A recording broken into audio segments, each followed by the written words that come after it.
Sir ఒక question, మీరు ఈ రీమేక్స్ మీకే ఈ రీమేక్స్ ఇప్పుడు ఆపేస్తారా, లేకపోతే ఇంకా కంటిన్యూ ఇలాగే రీమేక్స్ చేస్తుంటారా? సినిమాలన్నీ కూడా రీమేక్ చేస్తున్నారు కదా, మీకు రీమేక్ డైరెక్టర్ అనే పేరు సోషల్ మీడియాలో బాగా. Thank you for the complement. అన్ని బ్లాక్ బస్టర్ కొట్టారు మీరు. హిట్ సక్సెస్ గురించి కాదండి, హిట్ సక్సెస్ గురించి కాదు. Thank you for asking this. నేనే చెప్దాం అనుకున్నా, బట్ నాకు సరైన సందర్భం రాలేదు. ఒక సినిమా తీయడానికి ఒక నవల అవ్వచ్చు, ఒక కథ అవ్వచ్చు, ఒక పద్యం అవ్వచ్చు, ఎక్కడో వచ్చిన ఒక పేపర్లో ఒక న్యూస్ అవ్వచ్చు, ఏదో ఒకటి ఇన్స్పిరేషన్ ఉంటుంది. దీని నుంచి ఒక సినిమా ఫామ్ అవుతుంది. మీకు తెలిస్తే సీతారామయ్య గారు మనవరాలు చతురా విప్లవాలు ఆ రోజుల్లో వచ్చిన ఒక కథ, ఒక చిన్న కథ నుంచి 3 గంటల సినిమా చేశారు క్రాంతి కుమార్ గారు. సో ఒక సినిమాకి లేదా మనం ట్రైన్లో వెళ్తున్నప్పుడు ఎవడో మనకు తగిలిన ఒక క్యారెక్టర్ అవ్వచ్చు, లేదా ఎక్కడో సిన్సియర్ పోలీస్ ఆఫీసర్ అవ్వచ్చు, లేదా మీలాంటి సిన్సియర్ జర్నలిస్ట్ అవ్వచ్చు. సో ఒక సినిమా తీయడానికి ఒక క్యారెక్టర్ కానీ ఒక వస్తువు ఏదో ఒకటి ఇన్స్పిరేషన్ ఉంటుంది. నా ఉద్దేశం ఏంటంటే ఒక సినిమా తీయడానికి ఇంకో సినిమానే ఎందుకు ఇన్స్పిరేషన్ అవ్వకూడదని. అండ్ కమింగ్ టు రీమేక్ అంటారా, నిజంగా నా సినిమాలు దబంగ్ చూసి, గబ్బర్ సింగ్ చూసిన వాళ్ళు, జిగర్ తండా చూసిన వాళ్ళు ఇది ఇతను రీమేక్ అని అన్నాడు అనుకోండి, వాళ్ళ సినిమా పరిజ్ఞానం బట్టి నేను జాలి పడతాను తప్ప నేను దాన్ని పెద్ద సీరియస్గా తీసుకోను. హరిశంకర్ గారు సినిమాలో సత్య ఉన్నాడు, కమేడియన్ సత్య. అవునండి. అంటే తను one of the best comedian. అవునండి. బట్ ఎప్పుడు ఎక్కడ బ్రేక్ వచ్చింది లేదు, సరిగ్గా పోర్ట్రేట్ చేసింది కూడా లేదు డైరెక్టర్స్. సో మీరు మీ సినిమాలో కరెక్ట్గా పోర్ట్రేట్ చేసే అవకాశం, ఎలాంటి స్కోప్ ఎక్కువ ఉంది సత్యకి? సార్ ఆయనకి బ్రేక్ వచ్చిన సంగతి తెలియదు. బ్రేక్ నాకు వచ్చింది అంటే అతనికి వచ్చిందని నమ్ముతున్నాను. అతని డేట్ల కోసం నేను చాలా ఇబ్బంది పడాల్సి వచ్చింది. సో డెఫినెట్గా ఆయనకు పెద్ద బ్రేక్ వచ్చినట్టే, ఆల్రెడీ ఆయన చాలా బిజీగా ఉన్నాడు. ఈ సినిమాలో ఫస్ట్ హాఫ్లో Satya is one of the highlights అని మాత్రం చాలా కాన్ఫిడెంట్గా చెప్పగలుగుతాను. చాలా చాలా మంచి క్యారెక్టర్ చేశాడు. I'm a huge fan of Satya. Harishankar garu ఇక్కడ నన్ను సురేష్ గారు అని అంటారు. నాకు తెలుసండి. 2 ప్రశ్నలు. మీరు సోషల్ మీడియాలో అంటే మా మీడియాలో ఉన్న వార్త ఏంటంటే, ఎవరికైనా ప్రాముఖ్యం రావాలంటే హరిశంకర్కి ట్యాగ్ చేస్తే చాలు సోషల్ మీడియాలో, ఆయన పనికిరాని వాళ్ళని కూడా ప్రాముఖ్యం వచ్చేటట్టు చేస్తాడు అనేది ఒకటి.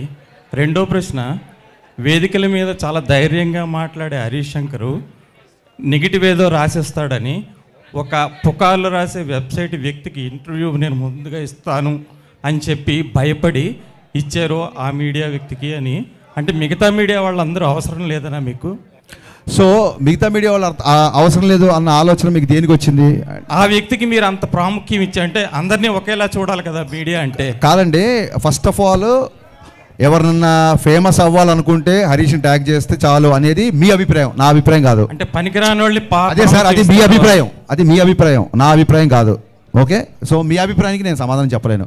సెకండ్ థింగ్ ఏంటి, ఎవడో ఏదో రాస్తే భయపడతారని చెప్పి మీరు ఎందుకు రాస్తున్నారు? భయపడేవాడు అసలు ట్విట్టర్లోనే ఉండడు.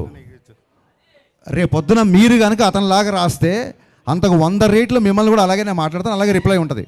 అంటే అలాగే ఇంటర్వ్యూ కూడా ముందిస్తారా? ఇంటర్వ్యూ ముందు వెనక లేదండి. వినండి, ఇంటర్వ్యూ ముందు వెనక లేదు. అతను ఎప్పటి నుంచో ఇంటర్వ్యూ ట్రై చేస్తున్నాడు. ఒక వ్యక్తి నాకు చెప్పాడు, అది నిజం కాదు కూడా తెలియదు, అతను దాన్ని ఖండించాడు కాబట్టి. సో అయితే ఈసారి అతనితోనే మొదలు పెడదాం, చాలా క్యాజువల్గా తప్ప వీళ్ళు మిగతా వాళ్ళ లిస్టు రాయండి, సురేష్ గారి పేరు కొట్టేయండి, ముందు ఈయన పేరు పై తీసాడు అలా మీకు ఓపిక ఉంటే దీన్ని బయటికి వెళ్ళగానే ఇంటర్వ్యూ ఇస్తాం మీకు. హరీష్ గారు ఎక్కడ?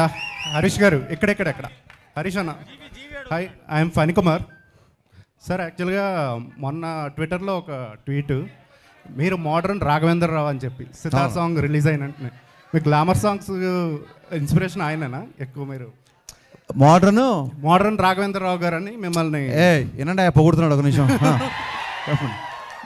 మిమ్మల్ని మోడర్న్ రాఘవేంద్రరావు గారు అని చెప్పేసి ఒక నాకు వినిపించిందండి. మీరు 2-3 సార్లు అంటే బాగుంటుందని ఊరికే అన్నాను.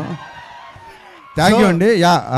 అంటే రాఘవేంద్ర గారు లెజెండ్ కదా, ఆయన్ని అనుకరించడం అంత ఈజీ కాదు, బట్ అలాంటి కాంప్లిమెంట్ అంతే, దానికి ఏమో అర్థం అంటే. Thank you. And one more, మీకు పురాణాల జ్ఞానం కూడా ఎక్కువ అన్న, చాలా ఎక్కువ సార్లు చూసాము. అయితే మీ నుండి కూడా కల్కి లాంటి సినిమా ఒకటి ఎక్స్పెక్ట్ చేయొచ్చా? కల్కి అని కాదండి, అంటే నాకు కల్కి is a wonder, visual wonder to me. నేను కల్కి లాంటి సినిమాని ఎప్పుడు ఆలోచించలేదు. బట్ ఏదైతే ఇతిహాస సారాంశం ఉందో, ఏదైతే పురాణ సారాంశం ఉందో, అంటే ఒక ధర్మరాజుని చూసి కానీ, ఒక కర్ణుడిని చూసి కానీ, ఒక అర్జునుడి కానీ, ఒక ద్రోణాచార్యుని కానీ, ఒక పరశురాముడి కానీ, ఈ క్వాలిటీస్ ఉండే హీరోయిజం అంటూ డెఫినెట్గా చూపిద్దాం అన్నది నాకు. జీవి గారు, మీరు గబ్బర్ సింగ్ తీసుకున్నా కూడా దెన్ గద్దలకొండ గణేష్ తీసుకున్నా కూడా సార్ గద్దలకొండ గణేష్ అవును ఈ రెండు films they are not remakes, they are adaptations. Thank you sir, thank you so much. తీసుకొని యూ కంప్లీట్లీ చేంజ్డ్ ఎవ్రీథింగ్. నేను ఈ ఫిల్మ్ ఒరిజినల్ రైడ్ కూడా థియేటర్లో చూశాను. ఇట్ ఈస్ లైక్ ఫస్ట్ నుంచి లాస్ట్ వరకు it's a serious content driven action film. దీన్ని మీరు చాలా మోడిఫైస్ చేశారు and it more than that I can see a lot of nostalgia. For example హమ్ ఆప్కే అకౌంట్లో సాంగ్ తెలుగు వర్షన్ పెట్టేసేసి, so romantic, there is no romance in that film. So I think lot of people are thinking that it's a remake, probably it should be told as an adaptation. Only basic point తీసుకొని మొత్తం రీరేట్ చేసినట్టు. That is how it is, right? Thank you so much for understanding so deeply GV garu. Adaptation అనే పదం నాకు నచ్చింది. నేను ఎత్తుకుంటున్నాను ఏ పదం చెప్పాలి వీళ్ళు కానీ డెఫినెట్గా నేను గోస్ట్గా ఒక 30-40 సినిమాలు రైటర్గా వచ్చానండి. సో రైటింగ్ అనేది నాకు పెద్ద అంటే నాకు చాలా ఇష్టమైన పని. సో సొంతంగా రాసుకోవడం అది ఇంకో రైటర్ని గుర్తించినప్పుడే కదా మనలో రైటర్ ఏంటో తెలుస్తుంది. సో నాకు ఒక కథ విపరీతంగా నచ్చింది అనుకోండి, సంవత్సరానికి అన్ని లాంగ్వేజ్లు కలిపి మోర్ దెన్ 100 ఫిల్మ్స్ వస్తాయి. ఎప్పుడో వచ్చిన ఒక 7 ఏళ్ల క్రితం వచ్చిన ఒక సినిమా నాకు నచ్చింది అంటే there is something I want to tell the story. At the same time మీకు చాలామంది తెలియదేమో, సొంతంగా ఒక కుర్రోడు, ఇందాక ఒక ఇంటర్వ్యూ చెప్పాను, సొంతంగా ఒక కుర్రోడు ఎగ్జామ్ రాస్తున్నాడు అనుకోండి, ఫాదరు నీకు ఎన్ని మార్కులు వచ్చినా పర్లేదు నువ్వు రాయి అంటే అతని మైండ్ సెట్ ప్రెషర్ ఉండదు. అది ఒరిజినల్ సినిమా తీసేవాడు పరిస్థితి. ఆల్రెడీ ఒక లాంగ్వేజ్లో హిట్ అయితేనే మనం రీమేక్ చేస్తాం, లేకపోతే చెయ్యం డెఫినెట్గా. సో ఈ రీమేక్ చేసినప్పుడు ఎలా ఉంటుందంటే, చూసావా పక్కింటోడికి ఆల్రెడీ 95, 99 వచ్చేసినాయి, మరి నువ్వేం రాస్తావు చూడు అన్నప్పుడు ప్రెషర్ ఎక్కువ ఉంటుంది. సో నా దృష్టిలో రీమేక్ చేయడమే చాలా కష్టం అండి. సో అందుకు నేను నాకు కంఫర్టబుల్గా మార్చుకుంటుంటాను. రైట్. అనదర్ థింగ్, భాగ్యశ్రీ చెప్పండి సార్. ఇంకోటి బాలీవుడ్లో మనకి రైడ్ ఫిల్మ్ కానీ రీసెంట్గా వచ్చిన కిల్ కానీ మొదటి నుంచి లాస్ట్ వరకు they just stuck with the content. కానీ మన తెలుగులో అటువంటి ఫిల్మ్స్ ఎక్కువ రావట్లేదు. అంటే ఇట్స్ వైస్ వర్స్ ఆల్సో, జనాలు కూడా అంత ఎంకరేజ్ చేయరు. సో ఆ సిచ్యుయేషన్ ఎప్పుడు మారిద్ది అనుకుంటున్నారు? Where extremely content driven films. Sir I think there are lot of platforms for extremely content drivens అండి. అంటే నా ఉద్దేశం అంటే I'm some of all I have met అని ఒక ప్రావర్బ్ ఉంది ఇంగ్లీష్లో. చిన్నప్పటి నుంచి నేను చదివిన పుస్తకాలు, నేను చూసిన సినిమాలు, నాకు నచ్చిన ఎంటర్టైన్మెంట్, నేను ఇదే తీద్దాం అనుకుంటాను తప్ప ఇప్పుడు కొత్తగా అక్కడ ఏదో ఒక కంటెంట్ బేస్డ్, ఇప్పుడు ఒక మంజుమల్ బాయ్స్ అనే ఒక ఎక్స్ట్రాడినరీ ఫిల్మ్ వచ్చింది. మంజుమల్ బాయ్స్ సినిమాని ఎప్పుడు తీయలేనండి, ఓపెన్గా చెప్తున్నాను మీకు.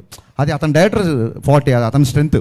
నా సినిమాలో లోపలికి వచ్చిన తర్వాత జనాలు బయట ప్రపంచాన్ని మర్చిపోవాలి అనుకుంటాం తప్ప బయట ప్రపంచంలో ఉన్న వాస్తవికానికి అద్దం పడుతూ సహజత్వానికి దగ్గరగా ఇలాంటివి నేను నమ్మనండి. భాగ్యశ్రీ హియర్ ఫస్ట్ రో.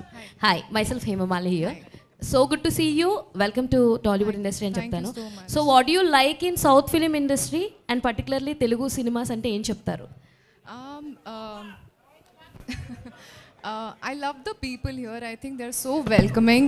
I don't feel like I'm in a different city. I feel at home here. I think I love the simpleness. Everyone's so humble and respectful more than anything. So I think that makes me feel at home. So and how is working with Harish Garu and your first movie actually working with Harish Garu? He's my first director. So he'll always hold a special place in my life because obviously going forward I will meet a lot of directors with beautiful scripts, but there's always that one special director who puts faith in you and gives you that chance and introduces you to this world, and I think I'm beyond grateful to him for that. And there is one news that I don't know whether it is true or not. So you got a chance of Eagle movie before people media ఫ్యాక్టరీలోనే Eagle movie chance మీకు వస్తే రవితేజ గారితో చేసేది, you rejected అని చెప్పి ఒక news circulate అయింది. Sorry, I don't know about that news. Okay. Thank you.